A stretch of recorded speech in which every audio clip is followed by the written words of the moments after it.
Good afternoon, everyone. Welcome to Campus Literature Week. This week we're celebrating the theme of crafting liberated words. Thank you all for being here. We have some excellent writers and artists coming up here to read today. And first of all, so without any further ado, I'd like to introduce Johnny Kumasing, who has published 6 books and is gracing us with some of his beautiful words today. Mr. Kumasing. Thank you. I don't have much time, as you can see, but I am a professor of cultural geography and rural economic development. So I will get busy into this. My reading is titled, my little story, it's a true story, Mysterious Mr. Frankie. My tender little imaginations were pregnant with hope. The idea of snaring a warbler in my neatly constructed cage was beginning to show signs of fulfillment. I saw many other little boys carrying about their cages with such pride. Totally elated were they. I envied them. I wanted my very own bird. Many of the feathered twits flitted and fluttered by, but none seemed to care about the oxidized, halved banana, almost dripping in the noonday sun. Maybe they wanted something more interesting and pleasant to eat. Sitting patiently, I watched and waited in the tropical paradise. Surrounded by huge yellow globes hanging from the grapefruit trees, I couldn't be more comfortable. Nonetheless, I was somewhat anxious, possibly tormented for the mere fact that not a bird appeared. The grass upon which I lay was unpolluted, not laced with chemical creations of the institutions that dabble with nature. Such institutions calculate their profits long before the leaves or flowers are born. So I was safe in my own little world, leaned up on one of the fruit trees a good way off from where the cage was set. I sat there dreaming about my prize, not the prize that grapefruit designers hope to earn. I had hopes of catching and caging a semp, Euphonia violacea, a small songbird of the finch family. Then something wonderful and exciting happened. A bird perched on the cage. As I watched the semp make its gingerly move to the half-rotted banana, my heart palpitated to a crescendo. My blood was flowing faster, and I saw my dream becoming a reality. My celebratory juices suddenly dissipated.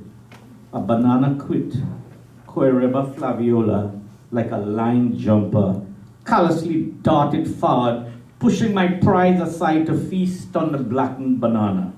I watched and hoped for another semp, but none appeared. My attempt that day at caging a specimen was futile. Dejected and fed up of the several disappointing scenarios with the birds, I decided to call it quits for that day. Little did I realize that while I was watching, someone else was also watching. It was Mr. Frankie. So you want to catch a bird, eh? Sheepishly, as one defeated in his quest to conquer an organism in what he imagined to be one of a lesser status, I said in a muffled and humble yes, sir. As though I made an apology for my failure. Maybe it was my covert fear of Mr. Frankie, the old man who lived alone in the old clapboard estate house as a companion to my godmother. I heard it said that Mr. Frankie belonged to some weird secret order. In those days, people who belonged to secret orders also carried a tag for further discussion. Nevertheless, I was all ears when Mr. Frankie spoke to me. The fair in the small cocoa-producing neighborhood cautioned that people should be wary, maybe afraid regarding Mr. Frankie. Because he lived alone and kept more to himself, they believed that he was a shapeshifter, changing his physical form from human to all kinds of beasts. The talk was, that man was turned beast. I never saw him shifting his shape, only that he was quite a mysterious-looking individual. He seldom spoke, and the times he spoke, he conversed with my godmother in patois, a broken French. What the people believed or imagined did not matter to me. At this point in time, and for the want of a passerine warbler, Mr. Frankie was my savior. I saw him as one who was willing to give me a chance at catching a warbler. I so wanted to house a songbird in my little cage constructed of guacano leaf stems and cocoa fronds. Trusting in his offer, apprehensively I moved closer to Mr. Frankie. I mused to myself, what can an 80-year-old gray-headed frail man teach me about catching a bird? With all my lagli, the boiled resin from breadfruit trees that becomes sticky, half-rotted bananas and traps, I was unsuccessful. It was worth a try. I was desperate, and I was not about to let such a good opportunity pass me by. He signaled that I should don my rubber boots. I was wearing a short pants, and the boots were just a little over my ankle height. Before putting on the boots, I knocked the daylight out of them. One of the same boots became the home of a huge black scorpion. My godmother constantly warned me about scorpions invading people's boots. We began our trek into the cocoa field towards the river that served as a natural boundary for the 20-acre cocoa estate allotment. The field was foreboding, made dark from the canopy of the giant immortal trees used for shading the cocoa trees. I did not mind the horrid nature of the long shadows cast upon the field from the dying sun. I was about to realize my toy, my joy, a bird in the hand. As we quickly traversed the narrow, muddy path, the long laminae of the gamelot grass reminded me that they were present as they boldly cut shallow gullies into my legs.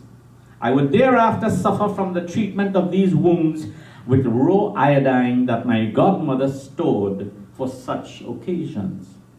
If allowed to digress, the cocoa field offered no real joy for an 11-year-old boy. Wide ravines covered with thick brush served as booby traps for little unwary feet. One could not be too careful in the cocoa field. The cocoa field had its personal zombies or ghosts.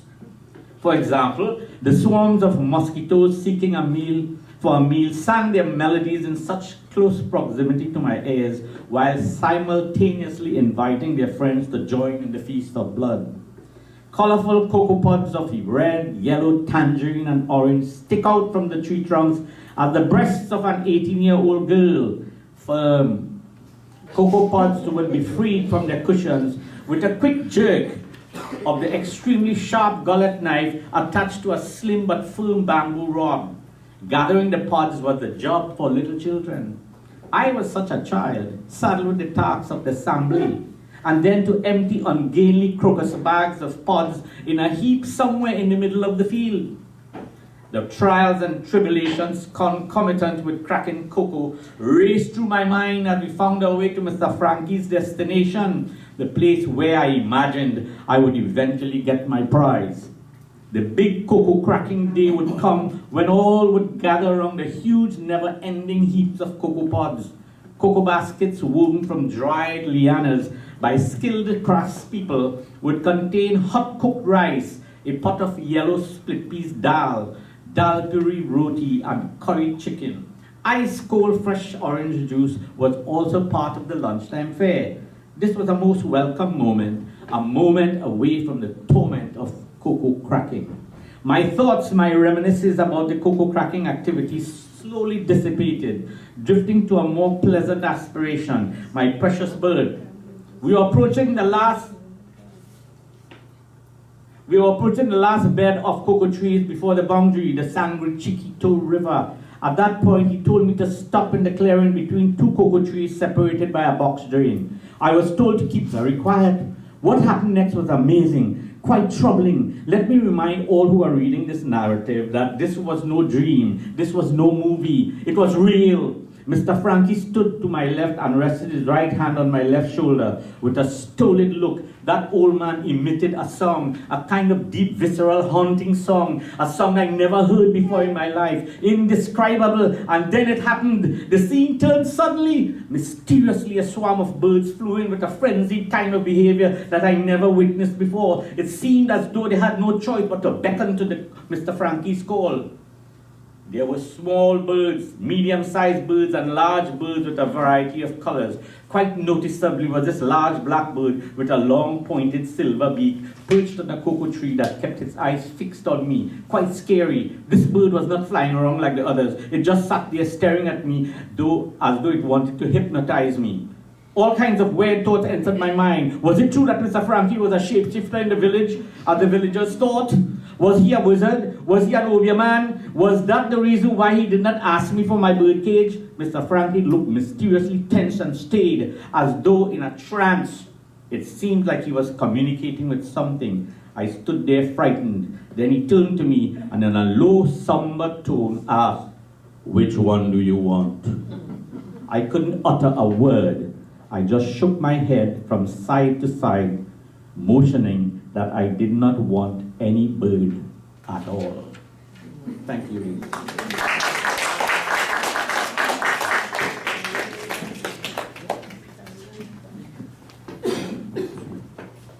Thank you very much. That was wonderful and exhilarating, wasn't it? All right. Next up, I would like to call Dr. Neera Varsha Parsan, if she's ready. And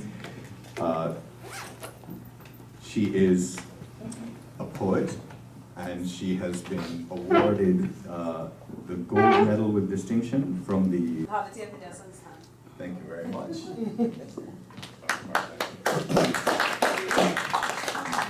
Thank you, everyone. Good afternoon to you all, and thank you. I'm really honored and excited to be here to share some of my works. So I'm a medical doctor by profession, but luckily I have tried to carve the time so that I can also pursue my other interests, which is cultural propagation, East Indian cultural propagation, and I do that via the medium of Hindi and music. So when I say music, I mean Indian classical music and so. So my poems are actually in Hindi, and I'm actually going to say the Hindi recitation and translate it for you all. Sometimes it's a bit challenging to take the Hindi and really, take the poetry out of the Hindi and bring it into English, but I do hope I can, fulfill that.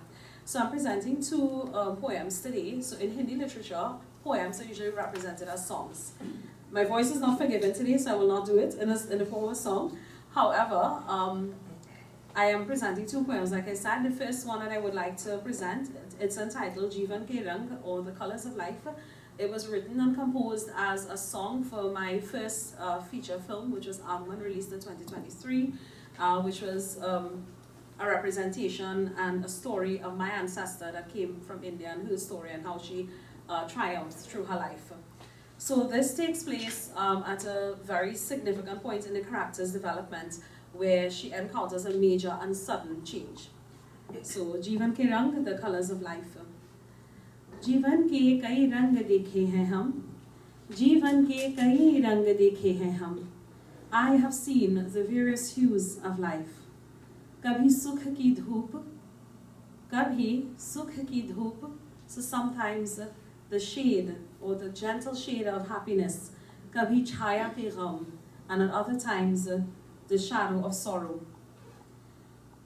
Duniya ki chahal pahal mein, duniya ki chahal pahal mein, so in the hustle and the bustle of life, ek suraj ki kiran aata hai, so there once comes a ray of sunlight. Suraj bane asha, phir abhilasha, suraj bane asha, phir abhilasha, so that sunlight becomes a ray of hope and then expectations. Aise sukh ki dam, and such is the pure ecstasy of the light of happiness. Jeevan ke kai rang dekhe hain hum. I have seen the various hues of life. Jaise chhaye falak pe badal, jaise chhaye falak pe badal, just as the dark, gloomy rain clouds cast their darkness upon the sky, dukh ki kali chhaye hain hum par. The clouds of sorrow, have cast their darkness upon me. Zor se jhatke pani baraste, zor se jhatke pani baraste. With a loud crash, the rain of emotions poured down upon me. Aise dukh ki tam, and this is the darkness of sorrow. Jeevan ke kai rang dekhe hain hum. I have seen the various hues of life. जो चला गया उसे भूल जा, जो चला गया उसे भूल जा, forget he who has left you. तू कल की सोच कर ले रे तू कल की सोच कर ले रे तू, put your focus on the future. अब तो अकेले लड़ना है रे, अब तो अकेले लड़ना है रे, now you must stand alone and fight, दुख और सुख से तुम, against the various hues of happiness and sorrow.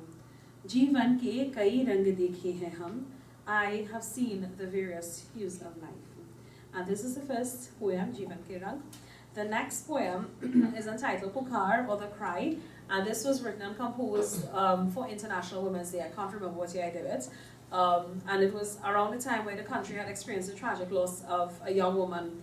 And I felt very impacted by that at the time. We recently also celebrated International Women's Day, so I thought it fitting to use this opportunity to present the poem. So it's entitled Pukar or The Cry. एक समय था, मेरा एक सपना था. There once was a time where I had a dream. दुनिया में जीने की उत्साह भरा. I was full of enthusiasm to live in this world. दुनिया देखने की आशा. I had dreams of exploring the world, of seeing this world. कुछ बनने की है आशा. The hope of becoming someone. हर कदम जो उठाऊं, हर कदम जो उठाऊं, every step that I take or that I will take, मंजिल की ओर चली, will lead me to the destination of my hopes and dreams. आशावान मुझे मैं सफल रहूं, आशावान मुझे मैं सफल रहूं. I am hopeful that I will be successful. पूरा हो सपना मेरा, पूरा हो सपना मेरा, and may my dreams come through. पर ये सत्य था, लड़की हूँ मैं, औरत हूँ मैं. पर ये सत्य था, लड़की हूँ मैं, औरत हूँ मैं. But the truth is, I am a girl, I am a woman. मेरी जो सारे ख्वाहिशें, मेरी जो सारे ख्वाहिशें प्रतिबंध रूप में व्यक्त है. मेरी जो सारे ख्वाहिशें प्रतिबंध रूप में व्यक्त है. Whatever dreams, whatever hopes and whatever desires I have to be locked and have to be subdued. मुझे कहाँ मैं जाऊँ, मुझे कहाँ मैं जाऊँ. I am told where I can go. ये पहनो मत पहनो, wear this and not that. नीचे करो अपना सर, नीचे करो अपना सर, lower your eyes. मर्द से आँख ना लड़ो, do not stand up for yourself. निकले घर घबराहट, निकले घर घबराहट, क्या मैं भी शिकार हूँ. Emerging from my home with fear, am I the next target? जिंदा हूँ मैं पर, जिंदा हूँ मैं पर, ये कैसी जी रही, कैसी जी रही. I am alive, but what type of life am I living? आज़ाद नहीं, आज़ाद नहीं, आज़ाद नहीं. I am not free, I am not free, I am not free. मेरा ही दिल रोता रहा, मेरा ही दिल रोता रहा. My heart continuously cries. दर्द की खून बहे, the blood of pain keeps flowing. कितनी और भुगत रहूं, कितनी और पीड़ा सहूं. How much more should I tolerate and how much more pain can I endure? हंस कर मैंने सुना, हंस कर मैंने सुना, so I listened with a smile. हर सलाह दिल में रखा, I took all advice that was given. पर कैसी नाइंसाफी, पर कैसी नाइंसाफी, न्याय कहाँ इस जग में. But what is this injustice? Where is the justice in this world? मांगती इज्जत मुझे, मांगती इज्जत मुझे.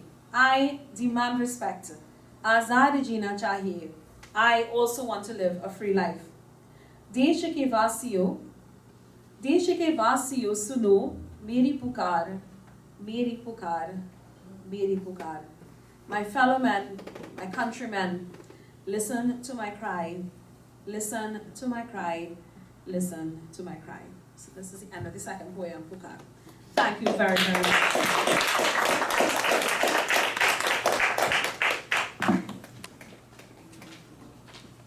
Thank you you very much. That was wonderful, sonorous, and I'm sure we all very much enjoyed it. Next, I would like to call Simone Lee. She's an MFA student. Simone, I believe you were reading some poetry for us. All right, welcome, Simone.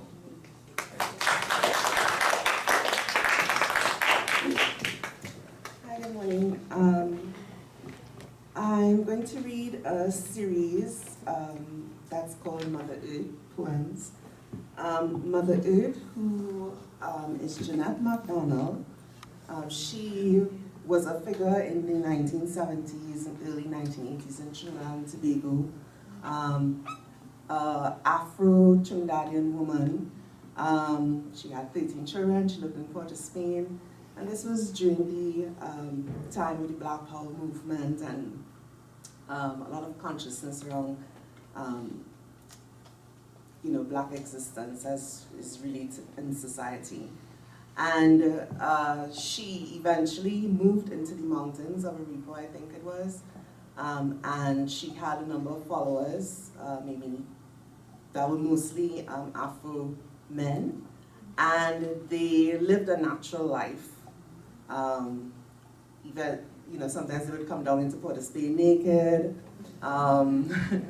Sometimes they put her into St. Anne's because they didn't understand. And she had a vision of what the real story, the real creation story was.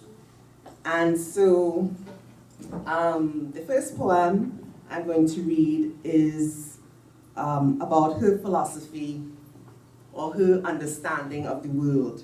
And the following poems are sort of an interpretation of her spirit continuing to live within contemporary women in Trinidad.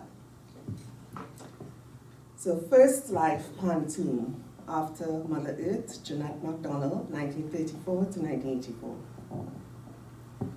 In the beginning was nothing. Nothing was life. And from nothing, life made itself into the elements. And life was mother, and she birthed everything. The stars, and the dirt, the air, and the sea. And from nothing, life made itself. Into the elements, mother cast her spirit, which is everything natural. The stars, the dirt, the air, the sea. And she made Africa, from which all else formed. Mother cast her spirit, which is everything natural, and set forth the black race, the children of the spirit. And she made Africa, from which all else formed. But there was a troubling in her womb, and she bore a son. She set forth the black race, the children of the spirit, and the black race walked the earth in union with nature. But there was a troubling in her womb, and she bore a son, who belonged to the cold planet where no life could form. And the black race walked the earth in union with nature, but son was jealous and wanted dominion over life. He belonged to the cold planet where no life could form.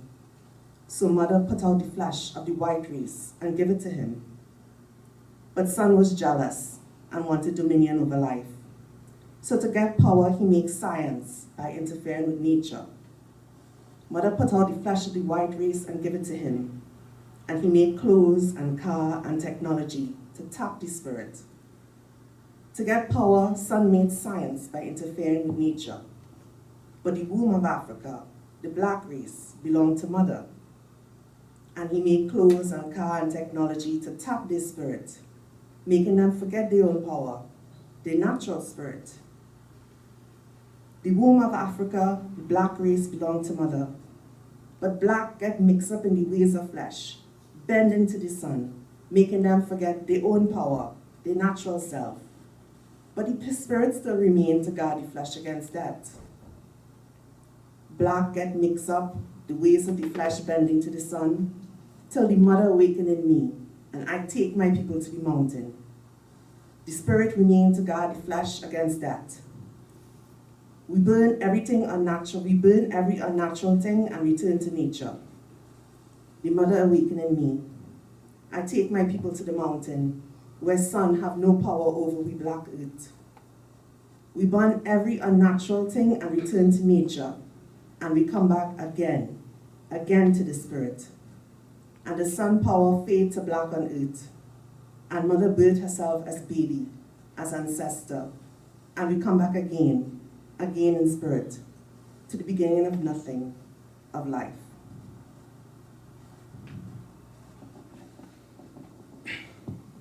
Mother Earth say, put the highway between your legs. Mother sitting in her hammock, pipe in her mouth. All around her, the lagoon swells like back poison in Shiva's throat. The tomato, bygone, shadow bending cover over.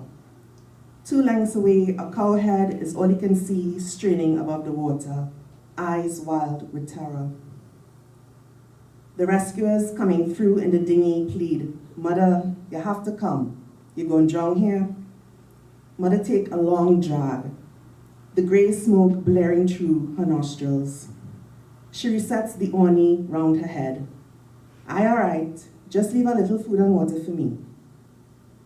The water begins to seep through the canvas. She gathers the hem of her dress onto her lap. It had always flood here in Woodland, but since they cut the channel and build road, it get more worse. Was a time when you could have put your hand in the dirt and pull yourself out. Rice in the wet season, pumpkin and barge in the dry. When the sea start to seep in the land, we try little cattle, chicken and thing. But the big Sawati and them backfill the land, drown out all the prosperity. When I was small, here had nothing but mangrove and the wet earth. Life was hard. But we put up with Jandy and bring the motherland right here. We bracelets passed down from Madras to buy little wood and galvanized to make we place a home. Now the men pick up and gone. It's only we women stay. It's we sweat what nourished the soil. It's we tears water the land. Where there was nothing, we make a life. A jumpy bird screeches, the devil's throaty cackle echoing across the lagoon. Galvanized roofs stilled like field mice holding their breaths. Mother looks out beyond the veranda, her gray eyes traveling with the ancestors. Then mother voice, thick and acrid, like Bagas and Biram, pierces the darkening. My body already weak. The life don't start to come out. If I have to dead, let me dead right here. It's here I born and grow and fix in place for my children and grandchildren and great-grandchildren. Simple as you see me here.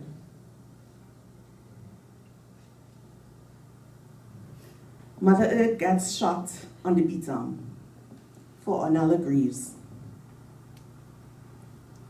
All we who live close to the decay, the rancid carcass and every bloated excess of the white man, the black burning that never go out, we know. If we don't make a little ramage, bun some tire and skin we gum, Princess Margaret and Uncle Tom could just turn the page to the next story. They make spectacle of our suffering and call it riot. When we boy children get shot in the road like dog, no matter what bring them to it, the mother and readers bawl out. I went to make sure I was witness. I went to show them that a poor woman like me can stand eye to eye with those who perpetrate to jam their boot in my neck.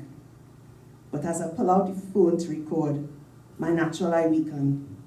It tapped my spirit, and the bullet find me like a magnet. But as I fall down, the child in my belly made me to see.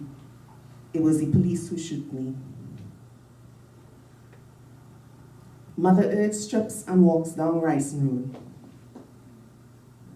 It wasn't me. The day was on unnatural heat. The light turned green twice already and we didn't move an inch.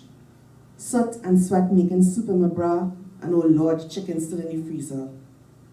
As I lean my head back on the headrest, I start to see the whole road shimmering, like the mothers was moaning, rolling, bubbling up under the pitch. All these stacks of metal engines, steam burning on the black blood of the earth, snaking along this valley of deceit. Man-made mountains of glass and greed reaching higher and higher to the sky like Babylon. Why baby formula under lock and key? Along more some corrugated beasts, and the next thing I know, my car lunged forward, smashing 1, 2, 3 cars before it come to a stop. It was son. It's he who trying to kill me. A man bawled out from the pavement, that woman mad or what? And just like that, mother voice come to me, take off the taps. The spirit opened up in me, and every interference, every fiber that ever touched a machine I removed from my body, piece by piece. I let go of this life, and the mothers of Africa rise with me. And as we walk down the road, the sun couldn't put his hands on me. I see my own self, free.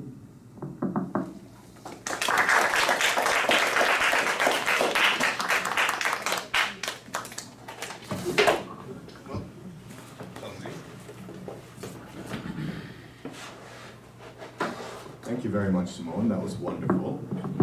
Just adjust this. I think it's going to stay. Thank you very much.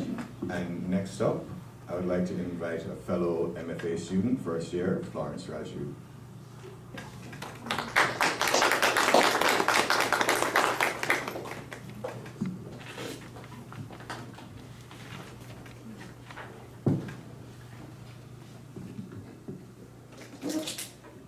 Good afternoon, everyone.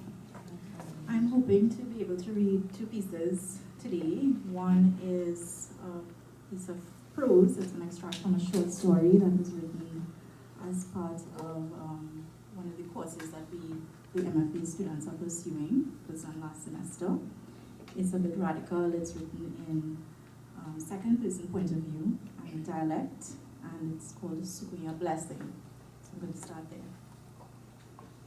Mama Dollar living inside that old wooden house since you knew yourself.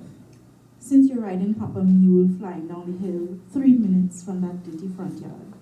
Since Monwash village had wild donkeys roaming Brockup roads, and you used to walk to Tabakit to barter vegetables with Mom, watching for birds squirming in the potholes when the rain fall hard. Ma would keep you on the left side of the road when passing by the house. Don't ever go in that yard, you hear me? You heard good and proper. Your ma tell you about a child who get bite by a giant pink-toed tarantula when he went in that backyard. He say black smoke was dancing up from behind the house and he went to see. He say he smelled rotten goat flesh burning. He say the spider was bigger than his head. When he died after 6 days, the village madman cried out, no spider bite caused that wound. Remember how you lay down on your bed and squeezed the sponge pillow tight when Karan asked Papa for you to be his wife? Your ma cried until dawn the next day. When he traced sindoor powder to the middle part of your head 7 times under the sheet in the wedding ceremony, you feel proud. How you cry when they tie your sari and the kurta together with a cloth and you walk behind him around the fire. 15 years old and married. You turn big woman. Liquid heat of desire melting your entire world into his. You worship him, a gopi dancing for Lord Krishna. After a year, the man you marry go on. Instead, is a Jambi Karan. He look the same, but it's not him you marry. He go into the cocoa plantation to work every day, and you don't see him until the moon high in the sky. Stumbling inside the house full of Baba Ashram. What to do to fix it, ma? You make curry, paratha for him, just like Ma show you. He's still cold when he come home drunk. No more sweet touch and soft lip kissing. Nothing working. That night, he come home smelling like sandalwood and sweat. You ask him for Shini. Chandani, but that is not your business. You already know it's the water carrier daughter. Ma tell you about girl like that. Girl that live in the rum shop parading the road after 6 o'clock in the evening. Girl with flat belly, no boy child ever swell. You give Karan 2 boy children, but you forget. You know what you want when you go to see Mama Dollar for a remedy. A jet black rooster pecking in the soil and a spotted goat with 2 giant horns greet you at the front porch. Mama Dollar had no man to keep this yard clean. Vines and tree roots meet and mingle all up the rickety steps. You walk up and press your ear against the door, waiting for sounds of activity inside. The place quiet, but you are brave. Karan belongs to you, and Mama Dollar will have the answer inside that demonic place. The living room dark except for the glow from an oil lamp on the wooden side table. A purple couch pressed up against the wall, saving the bedroom for the visitor's eye. The velvet cushions sink inside like a fat man living here for years. You wonder, Who else sit down on that old couch? So I'm stopping there. This is of Mama Dollar. So essentially, she's going to Mama Dollar for a remedy to keep Karan at home, and Sukanya will turn out to bless her in a different way. So it's very interesting. I'm moving on to a piece of poetry that was actually written in Dr. Maya's class, the Writer and Society, a year-long workshop we are pursuing, and it's called Eden's Lamentation. There is softness in your strokes of pink, marked though you are, arms straining, skin scorched by callous hands. You retreat to the veiled place, seeking comfort in tranquility of blush hues and orange splashes, rich greens of this canvas garden. You smile, illuminating the emerald stillness, heart concealed, blooming forlorn amidst hushed beauty, delicate creature meant for worship, for adoration, ever alone. Hidden bruises of yellow, indigo, raw and ripe melon, masked behind yellow buttercups in dance with rose bougainvillea. All is resplendent glory in the lush place. You rip through the space, eyes forced to dawn, averted to scars, skin marring soul with its ugly. Tainted toes twirl on the soft grass tufts, carpets to your feet.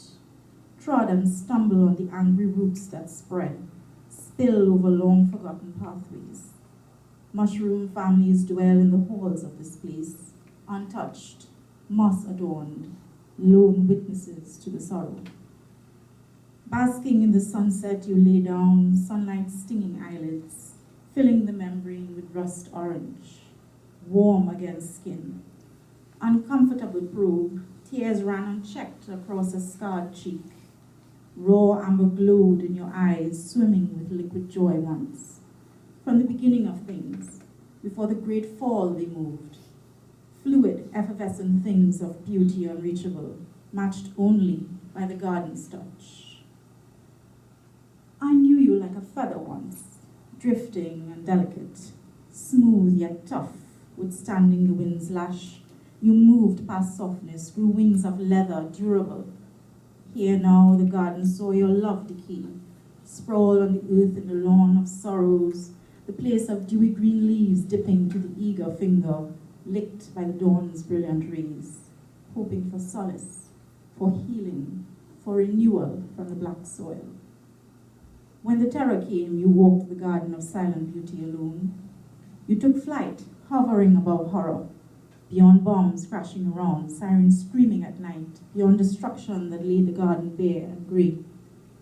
I called for you to stay, to heal the garden's green heart, fill the veins and vines with nectar, recapture the hummingbird's nectar, sight, tend to valleys, trees, leaves, petals of silk, comfort your weary soul.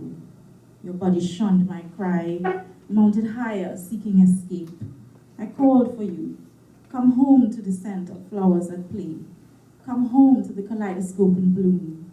Spring beckons in solitude and raindrops anew. Yet, you ascended beyond range, rising past angels in lofty repose, stepping above realms of reality, past partitions that divided worlds. I saw you rise, though your body lay cold, in that garden to sepulchre, in that holy, unholy hiding place. Flowers bent in purple submission, leaves rotting, cold concrete walls, a secure tomb, overgrown weeds, trees choked of former majesty. There you lay, in the darkness that remained. Thank you.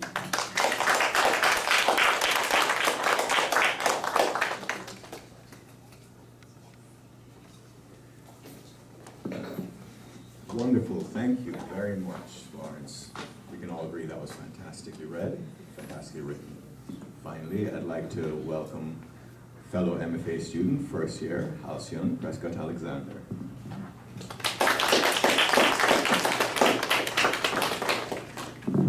Hi, good afternoon. My piece today is a short story entitled Ave Maria. The cargo ship chopped through the midnight waves, its rusty groans blending with the chorus of thundering sea. Christian sat on the deck, his back against an iron pole, and gazed out at the inky expanse. As the flickering lights of St. Lucia's landscape dimmed behind him, trepidation tugged at his chest like an invisible anchor. The journey to his homeland held only promise of uncertainty and sorrow. Rocking and weaving its way closer to Dominica, the ship mirrored the uncharted course of his restlessness. Could it really have been just 3 days since he last spoke to his parents? It seemed like a lifetime had passed since Monday evening when, during the first phone call, they assured him that they were okay. At that time, Hurricane Maria's winds had started to intensify. This reality was affirmed by the savage howls that echoed through the phone. In his mother's words, the rain was pelting down like it wanted to drown them. When he called back for an update 2 hours later, his mother told him they were without electricity, and in spite of the rain and wind, she could hear the waves crashing against the port in Roseau.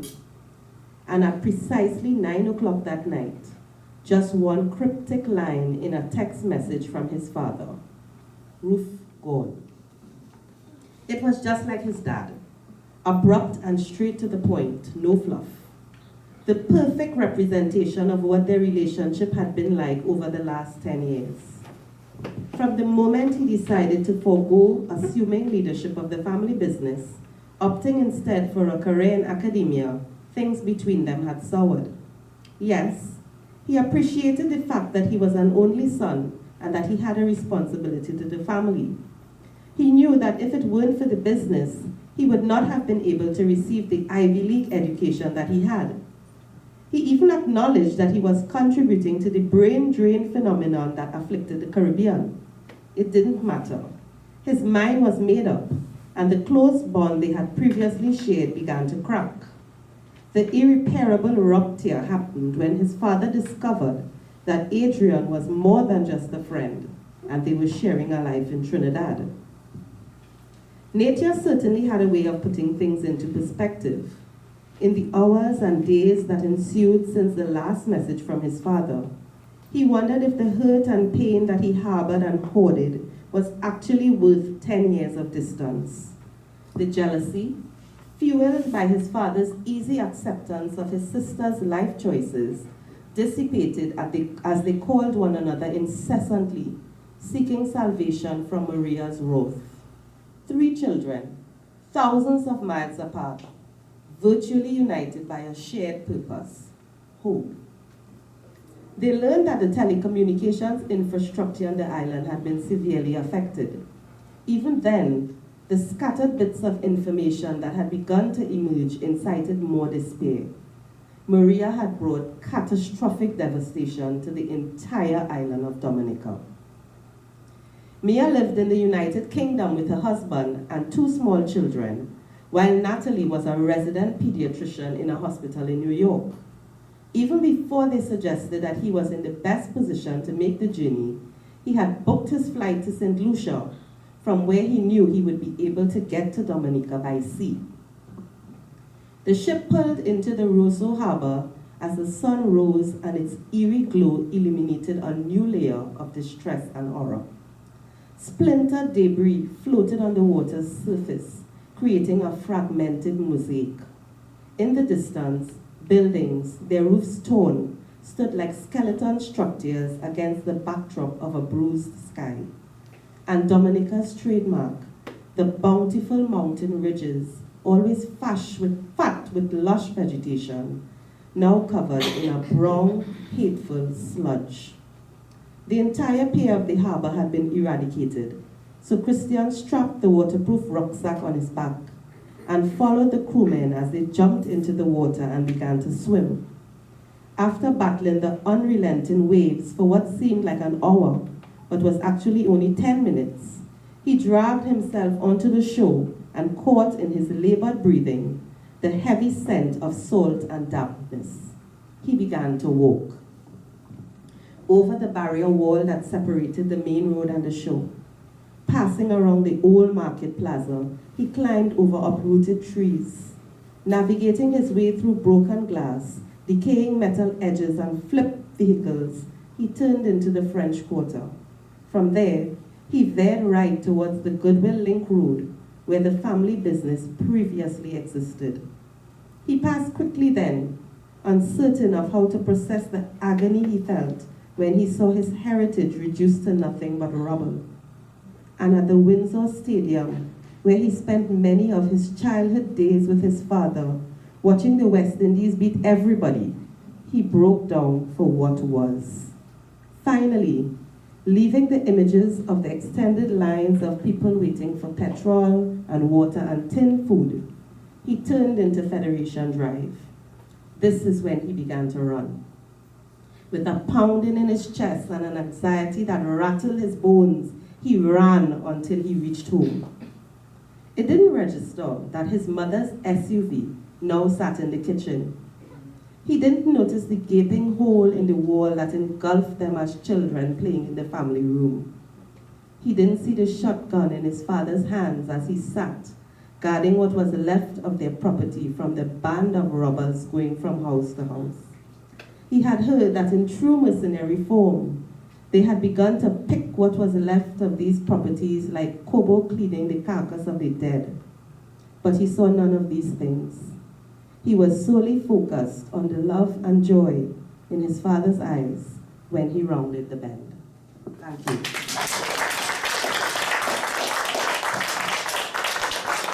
Thank you so much. Okay. That was wonderful.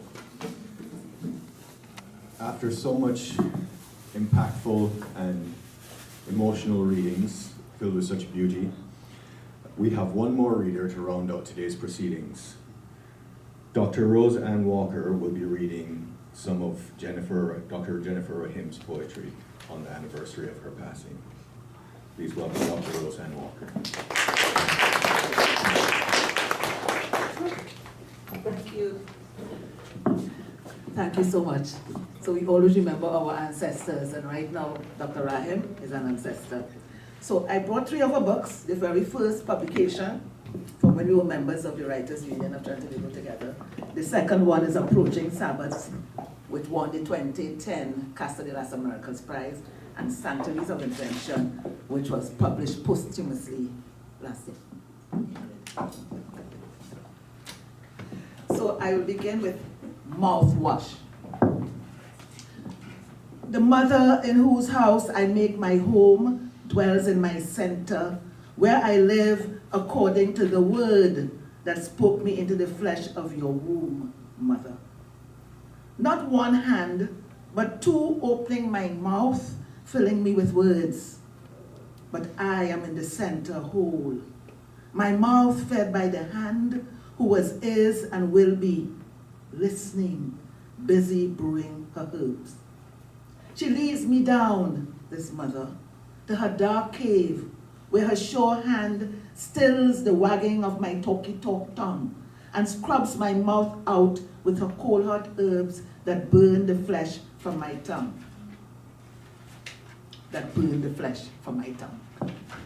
So that is mouthwash. Actually, I realize now it's part of a little trilogy here, so let me do the second one, my talk. To learn speech, I had to greedily swallow words whole, because my empty mouth thirsted for the life of voice, flowing freely like the rich milk from your heavy, rounded breasts. Drinking you in whole, I felt my urgent tongue swell thick and full of the milk of movements that tasted of meanings I could not yet see, but I fed and saw my limbs unfold their threat to break beyond the shore bars that cradled me. Those words unspoken, waiting to fall free from tongue and mouth, as I had seen, had heard them take shape, free falling from your lips, cliffs into the ocean of my wide open mouth. Words that you had gathered to speak your own meanings, nor mine would wish to form speech. And the other one, before I can speak, I must first die to the old placental words, consumed whole because I wanted speech. I must allow my mother's tongue to feel the sharp cutting edge of my matured teeth. The words that had weaned my baby's tongue to speak now collected on my plate. Chewing slowly, 32 times preferably. I must swallow all the words, broken. Then wait in silence until they re-emerge, leaping from my mouth anew with my meanings. So that is Rahim, Mothers Are Not the Only Linguists, of first publication. The second text, Approaching Sabbath.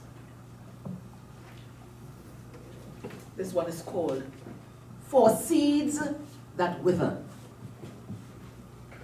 This is a beg pardon for the seeds that wither and get choked out before they flower.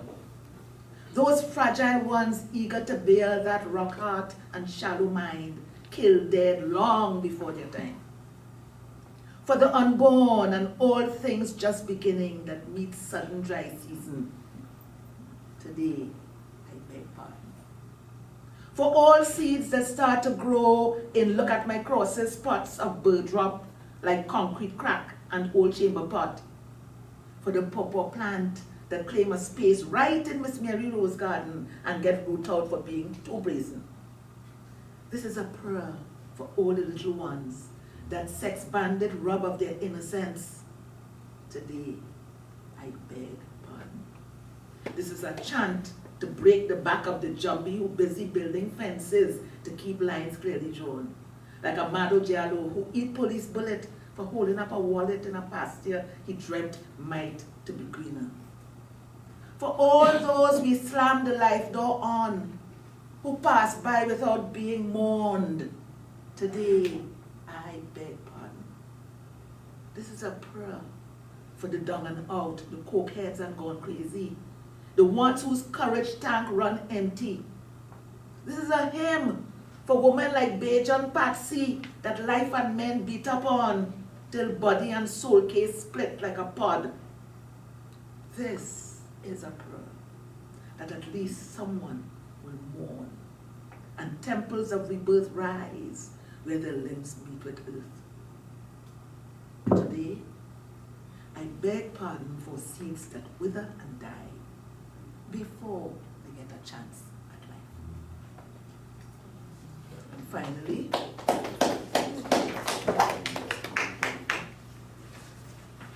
this is from Sanctuaries of Invention. It's called Columbus's Egg Retold. Jennifer was always very much engaged with our origins and with, the Caribbean and its evolution as a whole. This is it. It's a prose poem. Columbus boy, your ears must be tired ring. Tales about you run like vine through these islands. They will outlast any statue we choose to bring down, as though to blank you from sight amongst a slate well wiped of the shadow of you.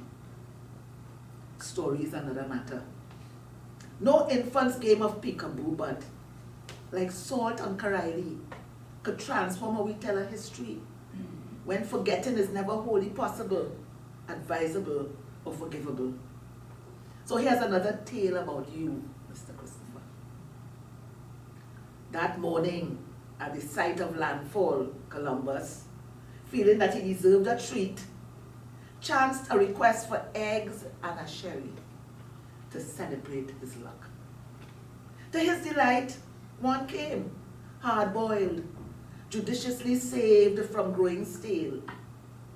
He recalled the egg in which he was star. Brute genius of discovery's error. He'd smashed the base flat so it stood on end and won his wager. That triumph of invention was sweet vindication. Psalms rose in him, but all too soon a queen, a king, and his converso mother intruded. Cristobal saw the royal supper table, fresh fruit, red wine, roasted quail, and the vital cuts of pork, fried in prime lard. Italia and Iberia flashed before him, the thirst for a home and the hope of no more split living. Loyalty sparked a flame, then sputtered before the prize. discovery. It could all be his. Colombo downed his drink, peeled the shattered shell, and paused to notice the dark spot like an eclipsed sun in a feathered sky. He blinked, sliced the oval down the middle, the script unreadable. He said grace, ate uneasily, sword in scabbard. Yellow on his plate burned a fever. He chewed over his next letter home. The egg did its work.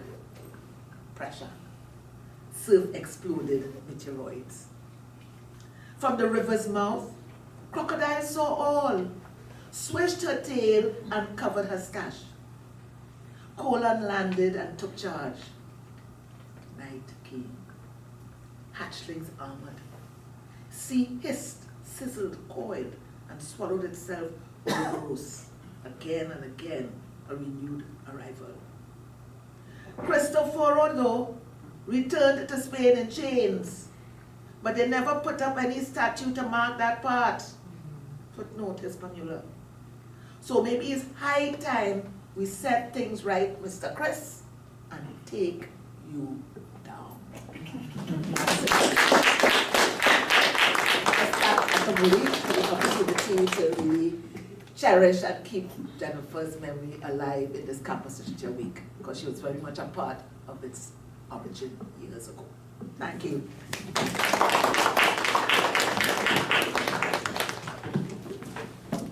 Thank you very much. That was beautifully read, and it's very great to hear those words, especially with the theme of crafting liberated words.